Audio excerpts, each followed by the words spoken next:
أعوذ بالله من الشيطان الرجيم. بسم الله الرحمن الرحيم. ما أصاب من مصيبة إلا بإذن الله، ومن يؤمن بالله يهد قلبه، والله بكل شيء عليم. وأطيعوا الله وأطيعوا الرسول، فإن توليتم فإنما على رسولنا البلاغ المبين. الله لا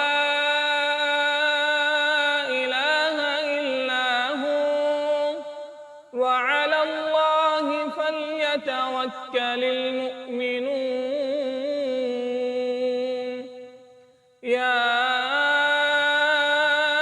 أيها الذين آمنوا إن من أزواجكم وأولادكم عدوا لكم فاحذروهم، وإن تعفوا وتصفحوا وتغفروا فإن الله غفور رحيم.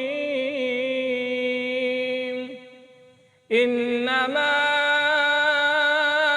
أموالكم وأولادكم فتنة، والله عنده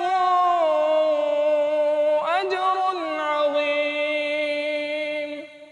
فاتقوا الله ما استطعتم، واسمعوا وأطيعوا وأنفقوا خيرا لأنفسكم، ومن يوق شح نفسه فأولئك هم المفلحون.